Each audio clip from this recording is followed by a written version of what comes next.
किताबें करती हैं बातें।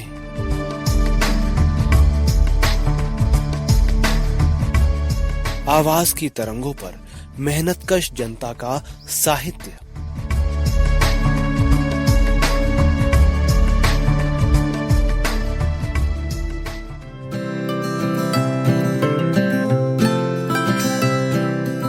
सहकार रेडियो के श्रोताओं को पवन का नमस्कार। साथियों, किताबें करती हैं बातें कार्यक्रम में हम आपके लिए लेकर आए हैं राधा मोहन गोकुल जी की पुस्तक ईश्वर का बहिष्कार की ऑडियो रिकॉर्डिंग। इस पुस्तक में क्रमशः कुल 3 लेख हैं: ईश्वर का बहिष्कार, सत्यम धर्म सनातनः तथा धर्म और ईश्वर। आज आप सुनेंगे इस पुस्तक का अगला लेख, सत्यम धर्म सनातनः। ये लेख मतवाला में 28 अप्रैल 1928 को प्रत्यक्षवादी छद्मनाम से प्रकाशित हुआ था। तो सुनिए इस श्रृंखला की 5वीं और इस लेख की पहली कड़ी।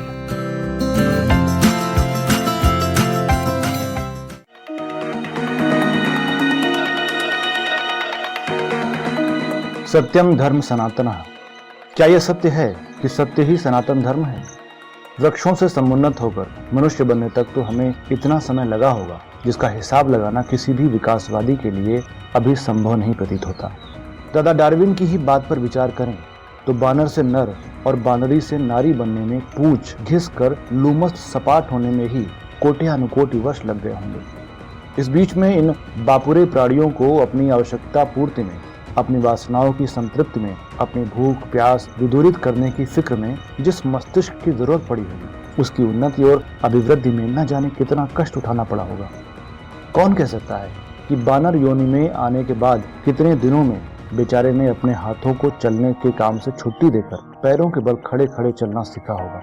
फिर उसके कितने दिन बाद उसके नन्हे से दिमाग में इतनी जगह हुई होगी कि जिसमें तर्क और ज्ञान के प्रकाश का समावेश हो, जिससे वो बेचारा सत्य असत्य का निर्णय कर सके। भूल, भय, मूर्खता, अज्ञान, आलस्य, अविद्या जैसी अनेक बाधाएं भी थीं, जिन्होंने सज्ञान होने पर भी प्राणियों को सत्य की खोज में उतने जोर से अग्रसर नहीं होने दिया जितनी जोर से कि वो होना चाहता था। और आगे चलकर देखते हैं तो इतिहास साक्ष्य देता है कि अनेकानेक ठोकरें खाने पर जब हम प्रकाश के समीप आ गए और सत्य घटनाओं के आधार पर सीधी सच्ची और पक्की सड़क जानकर उस पर चलने लगे तो हम में ही अगणित वंचक उत्पन्न हो उठे। आकर अवतारों, नबियों, ज्योतिषियों, पंडितों, पुरोहितों, मौलाना, मुल्लाओं ने हमें धोखा दिया। अवनति की ओर पैर पकड़कर घसीटा। राजाओं, सरदारों, हाकिमों, जमींदारों और साहूकारों ने अपनी अवधूती चाल चलकर जनता को वश पड़ते खूब मिट्टी में मिलाया। आजकल इन अवरोधक मशीनों में एक छलपूर्ण लीडरशाही और बढ़ गई है।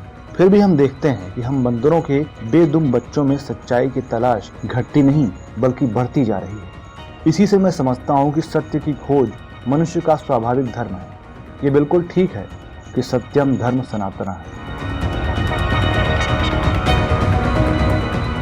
प्रिय वाचक वृंद, पहले पुरोहित कुलोद्भव पंडित राजों ने, जिनमें बुद्धि और तर्क व दर्शन ज्ञान से दबे हुए कितने ही MA BA भी शामिल हैं, मेरे एक लेख पर हजारों ही बेतुकी गढ़ गढ़ कर सुनाई है, लेकिन एक ने भी प्रत्यक्ष और परोक्ष प्रमाण नहीं दिया कि जिसमें ईश्वर संसार के भावी समझदारों के लिए कोई वास्तविक पदार्थ सिद्ध हो जाता। इसी प्रकार मुझे आशा है कि सैकड़ों दावे बेदलील मेरी सत्य की व्याख्या पर होंगे। इन महापंडिताभिमानियों को ये पता नहीं लगता कि संसार बदल रहा है। आज ऐसा कोई भी समझदार नहीं जो 1,500, 2,000, 2,500, 5, 7, 10,000 वर्ष की पुरानी पुस्तकों की जंगली कहानियों और निर्मूल गपोड़ों में संतोष प्राप्त कर सके। कोरे महात्माओं को चाहे कुरान में शांति मिलती हो, चाहे बाइबल में, चाहे पौराणिक गाथाओं में, लेकिन सांसारिक जीवों को तो विज्ञान की कसौटी पर कसे हुए, तर्क की आंच पर तपाए हुए सत्य में ही शांति की झलक दिखाई देती है। बुद्ध देव ने ठीक ही कहा है कि सत्य ही सब कुछ है। सत्य की खोज में फिरना मानव जीवन का एक सर्वोत्कृष्ट ध्येय होना चाहिए। एक अंग्रेज विद्वान एडिशन भी इसी का समर्थन करता है। There is nothing so laudable as to hanker after truth. Pandit Shiromani Kanhaiyalal Alagdhari ने सत्य की महिमा अपने सच्चे स्नान नामक ट्रैक्ट में लिखकर हमें सावधान किया है कि सत्यमेव जयति नानृतम सत्य है। सत्य की व्याख्या में मनुदेव से लेकर आज तक हिंदू जगत में होने वाले विद्वानों ने बहुत कुछ कहा है, लेकिन बेबिल ने अपनी सत्य की व्याख्या में कमाल कर दिया, कलम तोड़ दिया, पाखंडियों का मुंह मरोड़ दिया। मानव जगत में सत्य का वास्तविक रूप चित्रित करके दिखा दिया है। क्या इस भ्रममय और घोर तमाच्छादित जीवन में आलोक्यप्रद सत्य के समान और महत्व वाली लाभदायक बड़ी बात हो सकती है? मैं तो यही कहूंगा, नहीं। सत्य जगत का ज्ञान धन है, उसे डूबने से बचाने वाली नाव है, उसे अंधकार से निकालने वाला प्रकाश है। सत्य की खोज में व्यस्त होने के बराबर दूसरा कोई व्यापार या व्यवसाय नहीं हो सकता। सत्य उन्नति की जड़, कांड, शाखा और पत्ती सब कुछ है। आनंद की जननी और जनक सच्चाई ही है।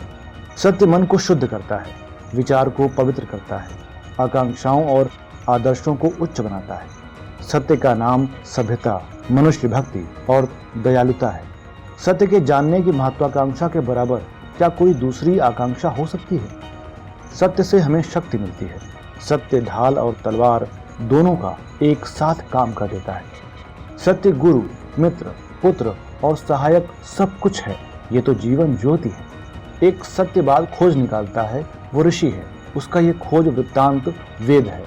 उसके जलाए हुए प्रदीप के प्रकाश से संसार को उजाला मिलता है। लेकिन सत्य मिलता कैसे है? खोज, अनुभव और शुद्ध तर्क से, निष्पक्ष अन्वेषण, स्वतंत्र विचार वाले दिमाग की लगन से। प्रत्येक नर नारी को स्वतंत्र खोज का पूरा अधिकार है। चाहे जितनी खोज करे, जितनी बने उतनी करे। उसके इस नैसर्गिक अधिकार में जो बाधा डालता है वही पापी है, दुष्ट है, अत्याचारी है, मानव संसार का चिर शत्रु है। संसार के साहित्य पर मुहर लगाकर रखना नीचता है। भूमंडल का साहित्य द्वार हर एक के लिए खुला होना चाहिए। छिपाना, बंद करना, लठ के बल से रोकना अच्छा नहीं है। मनुष्य के ही लिए सारे पवित्र विचार हैं। किसी विषय को छिपा कर रखना उस विषय की पवित्रता और महिमा को बढ़ाता नहीं, वरन नष्ट कर डालता है। हमें से प्रत्येक अपने शुद्ध सच्चे भावों को कह सके, अपने तर्क से काम ले सके, यही ठीक मनुष्योचित बात और व्यापार है। जो अन्वेषक को, किसी भी सत्य के ढूंढने वाले को, गुप्त ज्ञान के प्रकाशक को इस लोक या परलोक के दंड का भय देता है, वह मनुष्य जाति का शत्रु है। वो दगाबाज है जो परलोक या आकबत में आनंद भोग का प्रलोभन देकर सत्य पर पर्दा डालता है, अन्वेषक का मुंह बंद करता है। क्या उत्कोच द्वारा सत्य का प्रकाश न होने देना पाप नहीं है? प्राणियों का जिससे वर्तमान या भविष्य में अहित होता है वही पाप है। बिना विचार स्वतंत्र खोज असंभव है। राजा और धर्म का भय बाधक है। खोज बुद्धि तर्क के आधार पर होती है। अन्य परंपरा के भरोसे सत्य की खोज होना सर्वदा असंभव है। सत्य के जिज्ञासुओं, अन्वेषकों को या खोज की चाह रखने वालों को चाहिए कि भय को छोड़ दें, अपने भीतरी प्रकाश से काम लें, भीतर बाहर सच्चे हों, अपने मन की प्रयोगशाला में अकेले बैठकर संसार के सिद्धांतों को, वादों को इतिवृत्तियों के आधार पर विश्लेषण संश्लेषण पूर्वक खूब छाने। धर्म, राजा और पुरोहित सबका भय छोड़कर अपने श्रम से प्राप्त फल को जैसा का तैसा संसार के सामने रख दें। यही स्वतंत्रता है, यही पुण्य है, यही कर्तव्य है, यही मानसिक पवित्रता है। देव देवी, राजा, पुरोहित, गुरु, धर्म और ईश्वर किसी के भय से सत्य का छिपाना पाप है।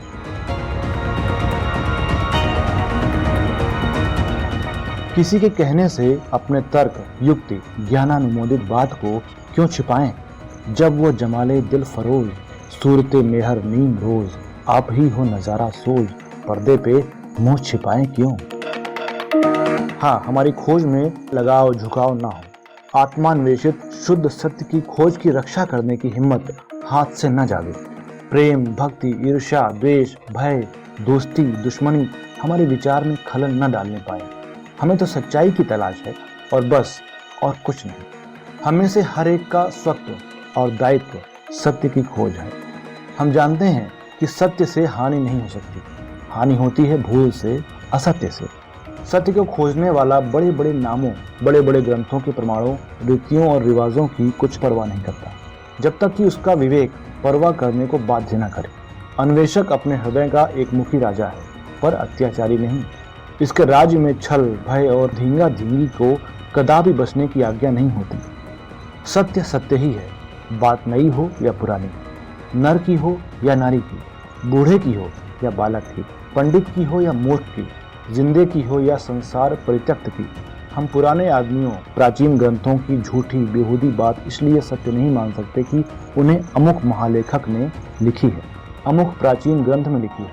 न हम किसी नौजवान या बालक की और नवीन ग्रंथ की सत्य बात को इसलिए ठुकरा सकते हैं कि उसे एक नवयुवक या बालक ने कहा है, कि वो किसी आधुनिक ग्रंथ में लिखी हुई है।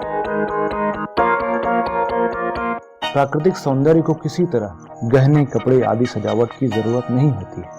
जैसे आपका लाल गुदड़ों में भी चमकता है, उसी तरह सत्य को बनाओ, चुनाव, साज श्रृंगार की आवश्यकता नहीं। झूठ, छल या पाप व कायरता को ही ख्याति, उच्च स्थान, उत्तम वेशभूषा और छत्र दंडादि की जरूरत हुआ करती है। हम तो सत्याग्रही हैं। हमें इस बात की परवाह नहीं कि दादाओं का क्या मत था, हम किस संप्रदाय या समुदाय के हैं, किसका क्या कथन है, क्या सिद्धांत है। जो कुछ भी हो, सत्य है तो शिरोधार्य, असत्य है बहिष्कार्य। न किसी को करनी चाहिए और न कोई समझदार, चतुर, प्रतिभावान, सच्चा कभी बहुमत और अल्पमत की परवाह करता है। उसे तो सत्य से काम होता है। वो जानता है कि बहुमत सदा मूर्खों का ही बना होता है। बिना विचार किए ही हाथ उठाने वालों का समुदाय प्रायः बहुमत बनाया करता है। ये सत्य के ग्रहण करने और असत्य के परित्याग को सदा तैयार बैठा रहता है, यदि सावधान किया जाए। इतिहासों के पढ़ने से क्या लाभ? यही तो कि विगत इतिहास को पढ़कर उन भूलों से बचें जिनमें पढ़कर अन्य जातियों ने हानि उठाई, अर्थात भूलों को हटाने और सत्य की स्थापना करने की इच्छा ही इतिहास पाठ की ओर हमें प्रवृत्त करती है। ज्योतिष, आयुर्वेद, खगोल, भूगोल, भूगर्भ इत्यादि इत्यादि जितनी भी विद्याएं या विज्ञान हैं, सब किसी सच्ची बात की खोज करते हैं। यहाँ तक कि गप्प प्रधान कविता भी अपनी तह में किसी सच्चाई की तरफ इशारा करने का दावा करती है। लेकिन सत्य के अन्वेषी को इस गप्प कविता की जरूरत नहीं। वो न्यारियों की तरह कुपदार्थों को अलग फेंक देता है। रासायनिक अपनी प्रयोगशाला में बैठा बैठा प्रकृति के गुप्त भंडार की खोज करके सच्चे मोती के निकालने में व्यस्त रहता है। जहाँ देखिए सत्य की ही खोज है। हाँ, पैसा ठगने अथवा मूर्खों का गोल बढ़ाने के लिए गप गढ़ने वालों की संख्या बहुत है। इन्हीं से बचने के लिए हमें सत्य की व्याख्या की जरूरत पड़ी है।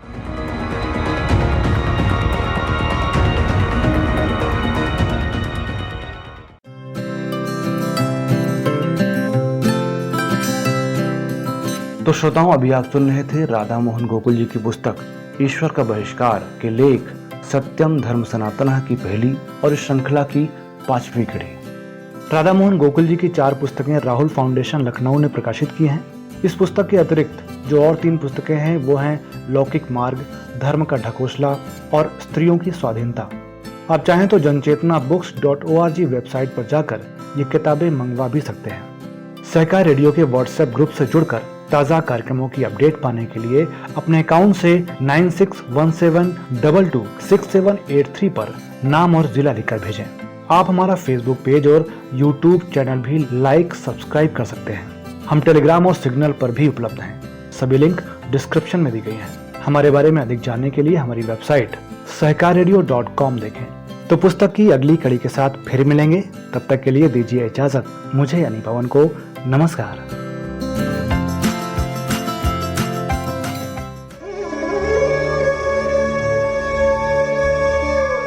किताबें करती हैं बातें।